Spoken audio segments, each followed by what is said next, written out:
Hello all of you. So in the last lecture, we have been discussing that if we want to look at the mixing and phase separation behavior of liquid solutions, we can define something called a Helmholtz free energy density that will characterize the system, and using that, I can find the mixing and phase behavior of the system.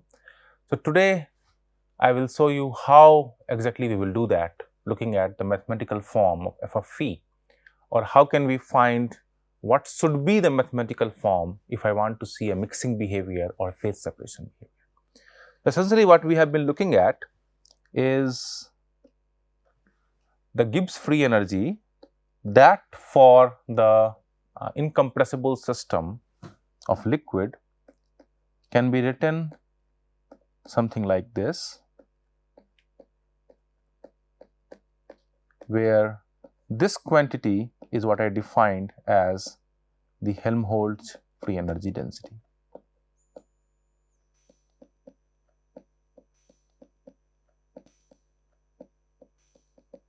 I would like to emphasize here before we proceed that we started with assuming that we are working at constant pressure and temperature condition.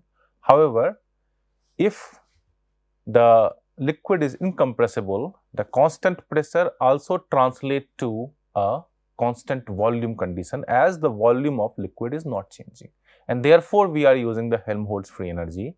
So in principle, when I am using the constant pressure system, I should use the Gibbs free energy, but in this particular case, Helmholtz free energy also makes sense because the volume is not really changing. And that's how, although we write the conditions in terms of Gibbs energy, still it is quite valid to define Helmholtz free energy because the volume is also constant. So then if I finally want to go back to the same mixing problem that I have been discussing, so let's say, for example, if I start with a solution containing a solute volume fraction phi1 and volume V1, and I mix with another liquid that has a solute volume fraction phi2 and volume V2, both of them are binary system with the same solvent and same solute, and if I mix them together, then there are two possibilities. When it is mixing, then in that case you will have a homogeneous solution of a fixed volume fraction phi and volume V, or we can have a scenario of phase separation where at equilibrium we can have two phases having volume fractions phi A and phi B.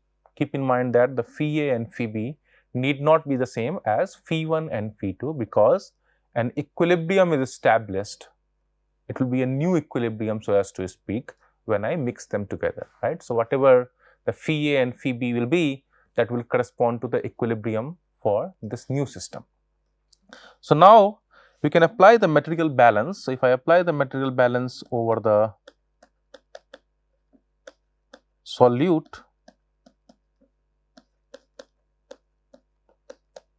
what we can find is, for the mixing case, the volume of solute is phi multiplied by V, and that is equal to the solute volume in the initial two solution, that is phi1 V1 plus phi2 V2, and for the phase separation case we will have phi A VA plus phi B VB is equal to phi1 V1 plus phi2 V2. So if I start with this kind of an idea, then I have already said that we will look at the Gibbs free energy of the final state, and whichever is giving me a lower Gibbs energy is the one that we will go for. So let's look at the first case of mixing. So we are starting with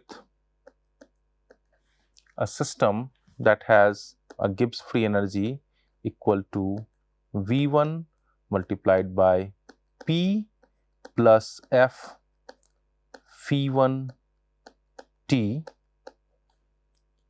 and the other system that has a Gibbs energy of V2 multiplied with P plus F V2T.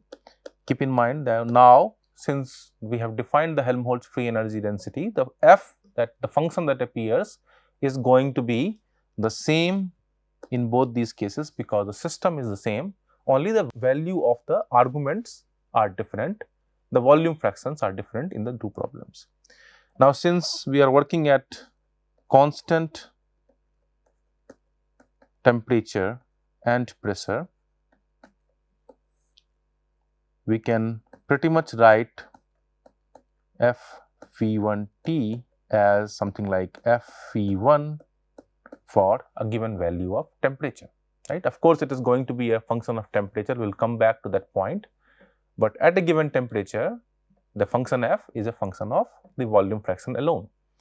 Now, in the final state, if they mix together, then the G of the mixture is going to be the volume V multiplied with P plus F V T, and this volume V, if you think about it, is equal to V1 plus V2, because we are assuming that the solution is incompressible. So, there is no volume change on mixing.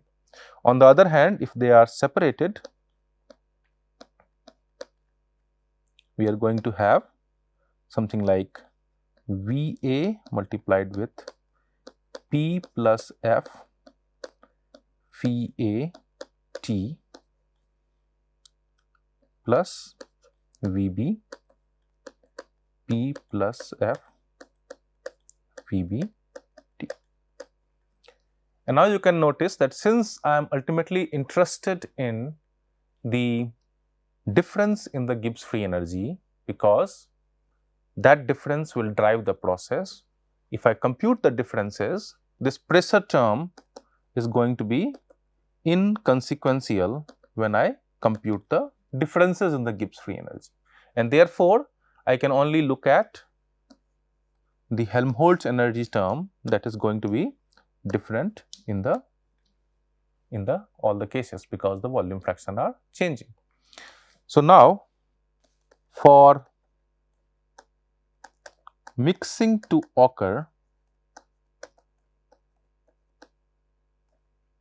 we want that the G of the mixture is less than the G1 plus G2, that is the Gibbs free energy of the initial solutions that we started with, and that gives me V1 plus V2 multiplied with P plus F phi, and now I will just write as f of phi, because I am working at a constant temperature, is less than V1 P plus F phi1 plus V2 P plus F P2, and as I was saying, the pressure term is going to cancel out, and now I can divide this by V1 plus V2. So, what we should have is f of phi should be less than V1 by V1 plus V2 f of phi1 plus V2 by V1 plus V2 f of phi2. So, now I can define this quantity, that is the ratio of the volume, as something like x, that is the volume ratio of the mixtures. So, then this is going to be f of phi less than x f phi1 plus 1 minus x f phi2, because I can write this term as 1 minus V1 by V1 plus V2. So, whenever this is true, then the system has a tendency to mix, right. On the other hand, for phase separation to occur,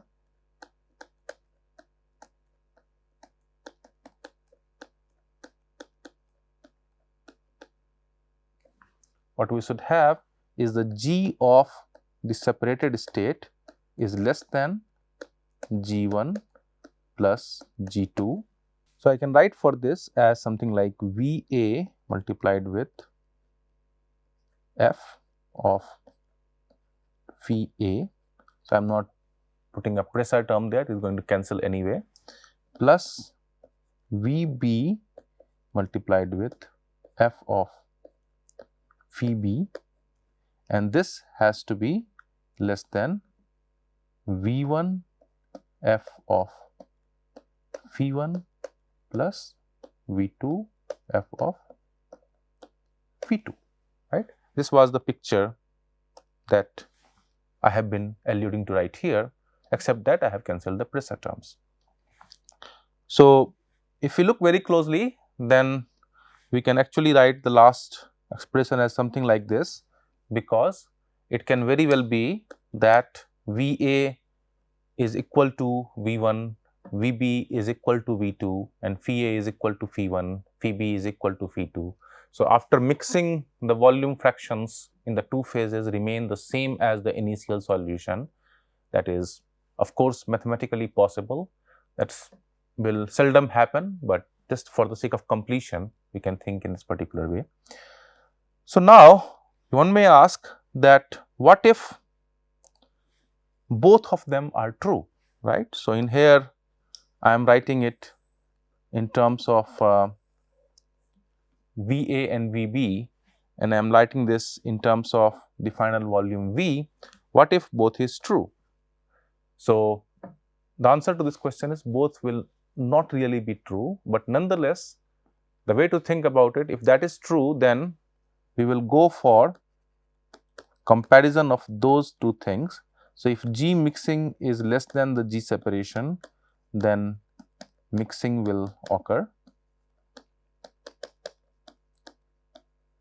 and if G mixing is higher than G separation, then separation will occur. Okay. So, in principle, we do not even have to go to this condition.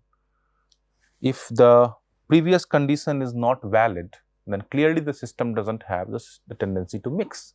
So, if it does not have tendency to mix, then it will separate. So, we can also say that mixing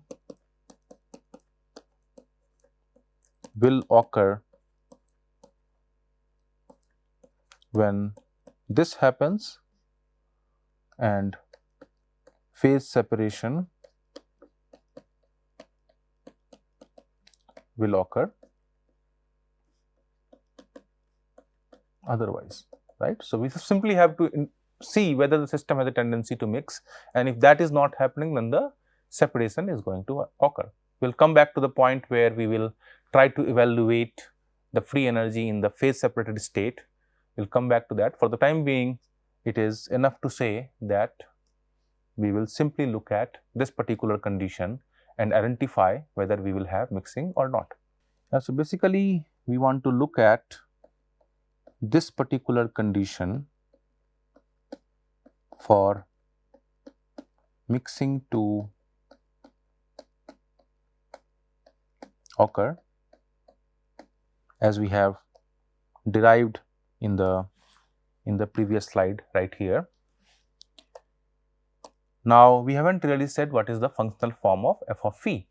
So, let us assume some form and see like what does this condition translate to, and then going further we can say what should be the form of f of phi. Later on we will see how can we derive that, but right now I am just looking at the mathematical form of this function.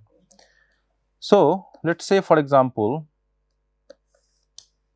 this function looks like this. So, I am assuming an upper concave function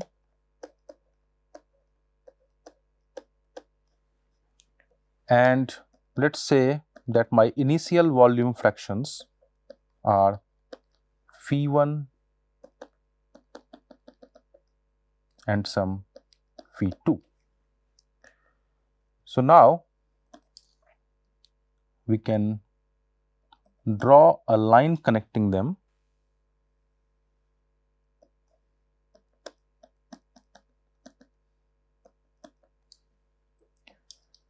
And clearly,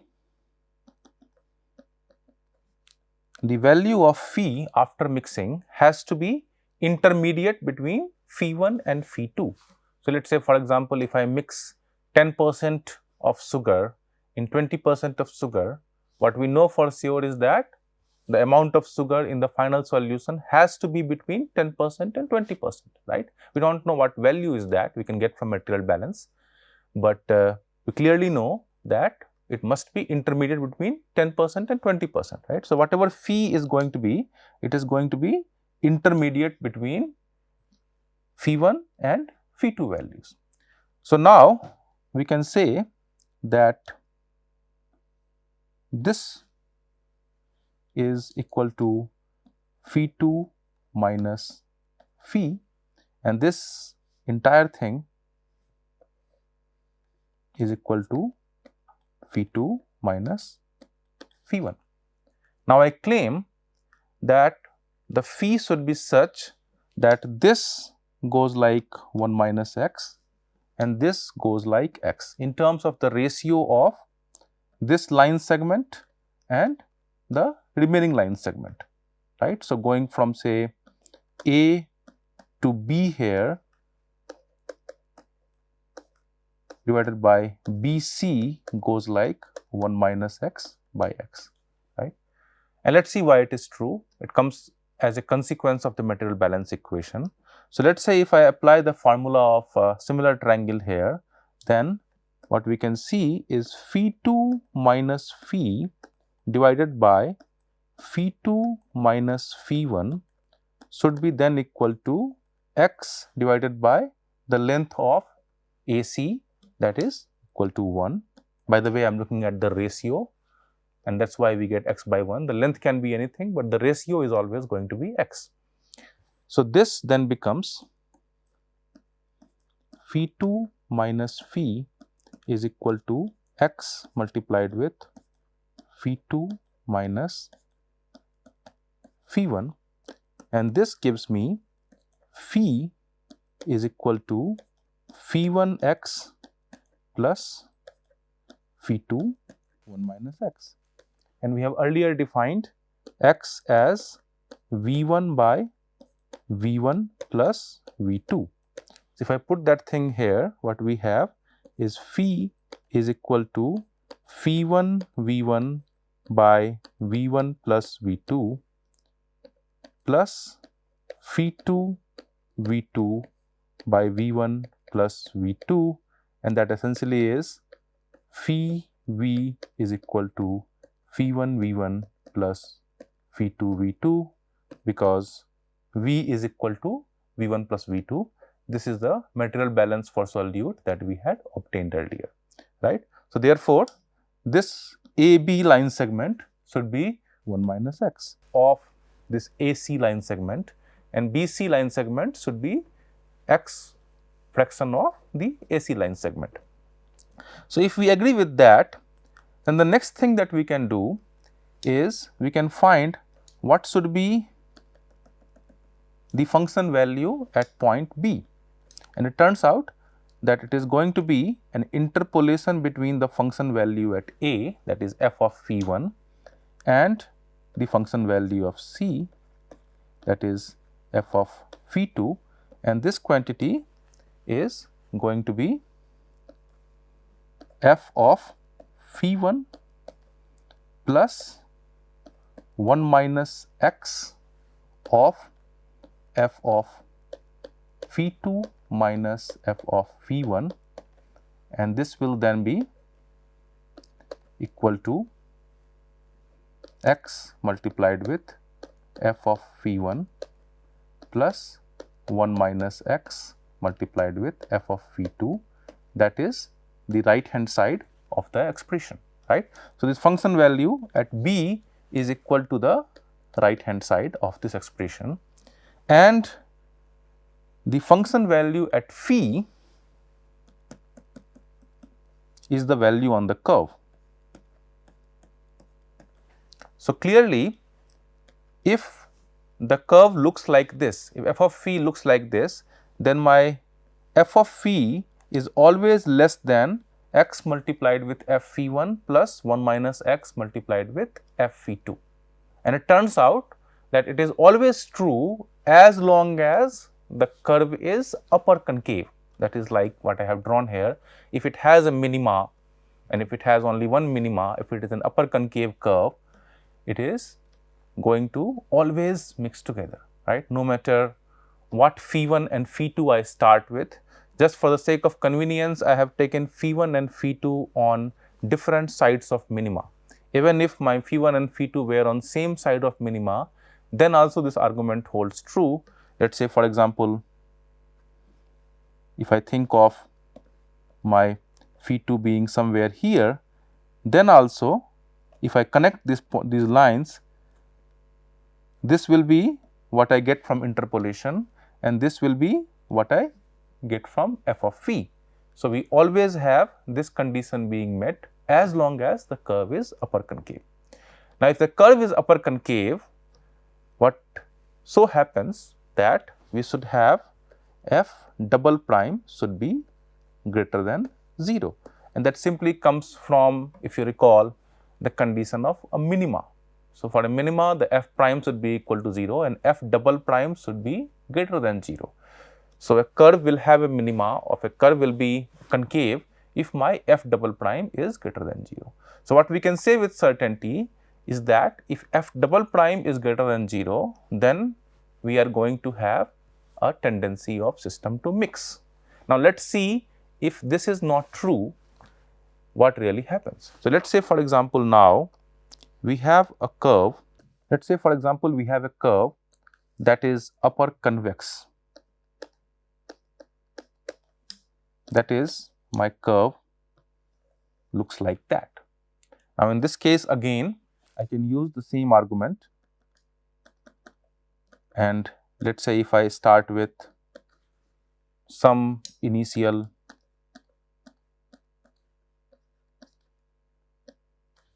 volume fraction of solutions, again I am going to connect these 2 points. So, that logic really comes from the material balance, and again I can find the phi of the final solution, and this is going to be 1 minus x, this is going to be x. If you recall, while doing that, I haven't really considered the shape of the curve. I only look at the point at phi 1 and point at phi 2, right. So, this argument is still valid.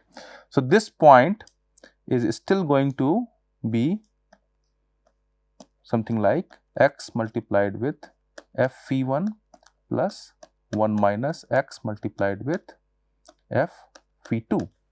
But now, my function value is right here. This is my f of phi. So, if a curve is convex or upper convex, what we are going to have is f of phi will be higher than x f phi 1 plus 1 minus x f phi 2, and in that case we are going to have a phase separation. So, if we do not have mixing, we must have a condition of phase separation. And just like f double prime higher than 0 gave me a concave function, f double prime less than 0, that is the condition of maxima, gives me a convex function. So, essentially, even if I do not know f, one thing is clear from here is that the second derivative of f will dictate whether the system will have a tendency to mix or to phase separate. If the second derivative is higher than 0, then we have mixing behavior. If second derivative is less than 0, then we are going to have a phase separation behavior. Now, in general, the curve may not be throughout convex or throughout concave. It can be somewhere in between. For example, the curve may look something like this.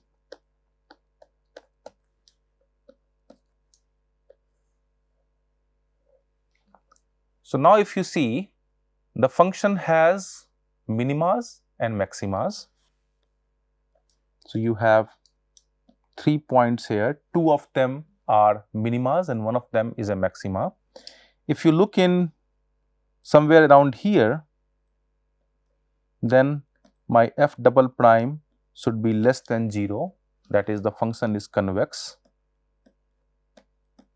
On the other hand, if I look in here, then my f double prime is higher than 0, that is the function is concave. And if I am look somewhere here, again my f double prime is higher than 0, that is the function is concave. So now it becomes important which solutions are we trying to mix. So let's say for example, if I want to mix two solutions with volume fractions phi alpha and phi beta, which happen to come near the concave region of the plot. In that case, what is going to happen? It will have a tendency to mix, because phi anyway is in between these two. So it doesn't really matter what the function form is in the other parts of this diagram, that is what is the function value for other values of phi, because we are looking at only within this range of value, right. On the other hand, if for example I am looking at the volume fraction, say some phi gamma and phi delta that happens to be in the convex regime, in that case it is going to phase separate, right. So now the situation becomes more complicated, because now we have to see what is the function value in the range of phi between the initial solutions that we started with. And if in the range of phi the function form is concave, that is f double prime is higher than 0, we will have a mixing behavior. If in that range, if the function form is convex, in that case we will have a phase separation behavior. Now finally look at a case when we for example look at two things which are in different parts of the phase diagram. So let's say this is my phi zeta and this is my phi chi, and let's say if I want to mix these two. Now the answer is not so trivial. Now we have to see which regime of this function curve will the final phi value lies, and it is that will dictate whether we are going to have a mixing behavior or a phase separation behavior. So for many cases in thermodynamics, you can have situations where it is not completely or fully convex or a fully concave curve. It may look like something like this, for example, and in that case we need to see what is the function value in the range of the volume fractions that we are considering, and it is then the problem becomes somewhat more involved, and this is what we will discuss in the coming classes. So with that I want to conclude here. Thank you.